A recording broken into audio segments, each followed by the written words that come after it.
day of his second term, President Donald Trump began to issue several executive orders and other actions that affect global health.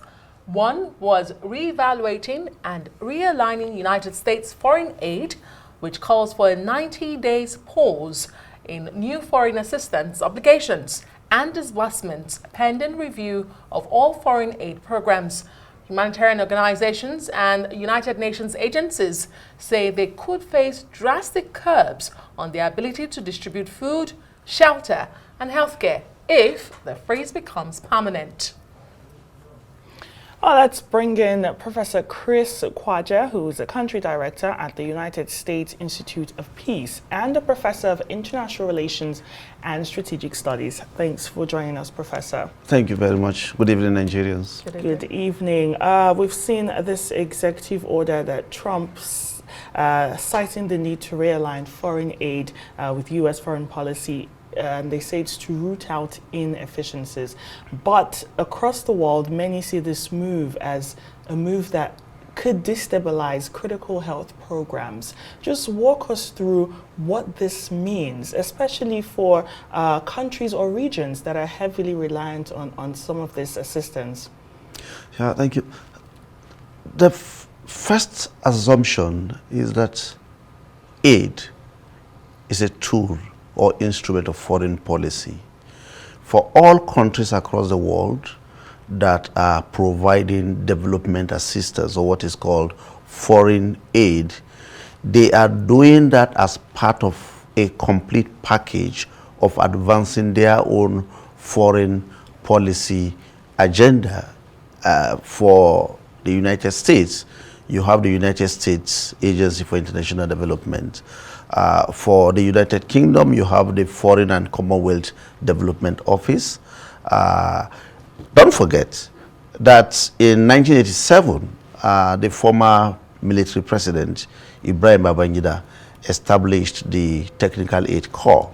And what the Technical Aid Corps did for Nigeria was to advance Nigerian foreign policy from the perspective of providing technical assistance to Africa, Caribbean, and the Pacific regions of the world. And TAC is still in place up till now. Now, from where we stand, looking at what President Trump is doing, in 2020, the government of the United Kingdom also undertook a major audit of development aid with a view to realigning the vision of the government with the development assistance that the UK government was providing. And that was what led to the collapse and subsuming of the Department for International Development, DFID, into the FCO. And the FCO was called the Foreign and Commonwealth Office.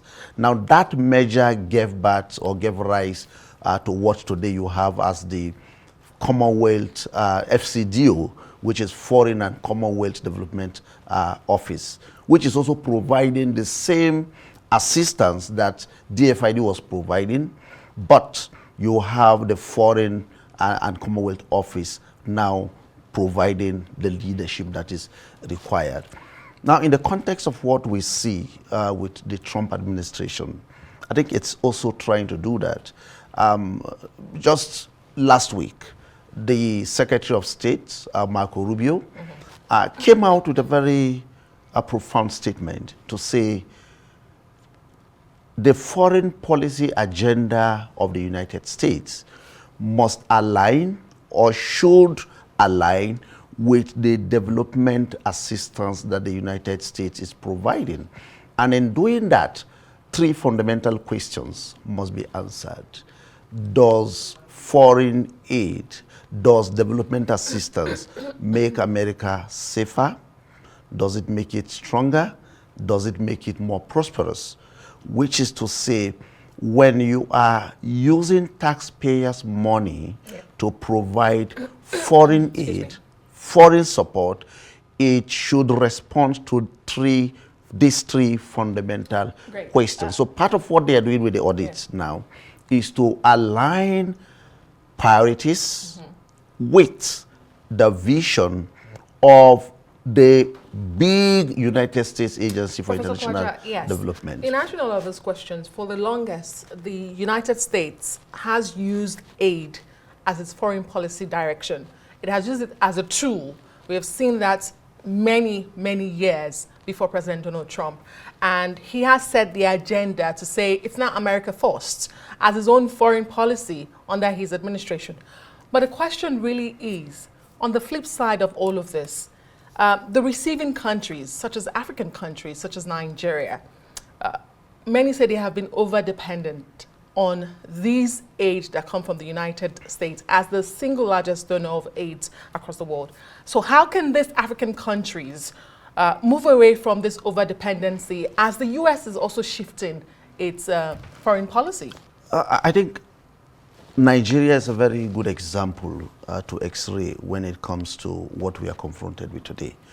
Interestingly, development assistance contribute less than 1% to our GDP, which means Nigeria can actually function without development assistance. When you look at many of the corruption cases that the courts are dealing with today, the amount of money that individuals are diverting and channeling to private use from government coffers, they are enough to provide many of these assistance that we are talking about. So what we need to do as a country is to take 2 steps backward, to do an audit, a self-audit. Yes, just 2 steps. Okay. Do a self-audit of the country.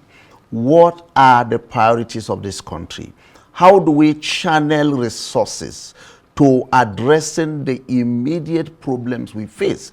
And these problems are existential. When you talk of vaccines, when you talk about killer diseases, be they pandemics or epidemics, these are issues that the Nigerian government, from the perspective of preparedness, is able to provide all the necessary safeguards to dealing with. And I think the Nigerian government, as it stands now, need to really sit down and review its own program with a view to ensuring that those areas of needs that we have neglected, which made Nigerians and citizens, Nigerian citizens, to be dependent on foreign aid, should be blocked in a way that ensures we are self-sufficient when it comes to how we deal with the 3 basic issues of this country: poverty, unemployment, inequality. Because these 3 basic issues contribute to public health, we are seeing. They contribute to many of the livelihood challenges we are dealing with. They contribute to the whole question of migration. Nigerians leaving their countries in search of greener pasture because things are not working.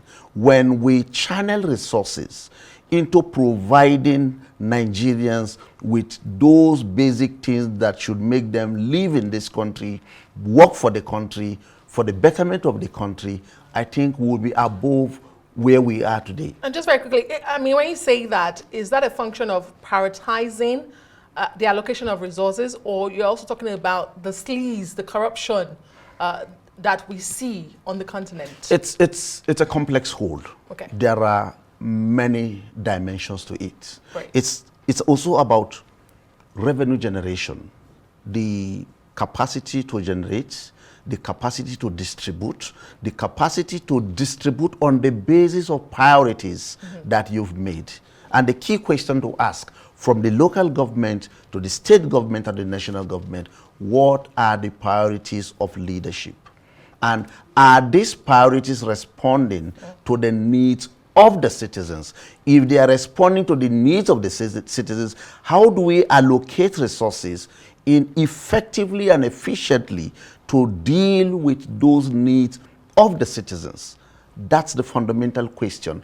And that's a question that leadership must be responsible and accountable in addressing. Thank you so much, Professor Chris Kwaja, who is Country Director, United States Institute of Peace, also Professor of International Relations and Strategic Studies.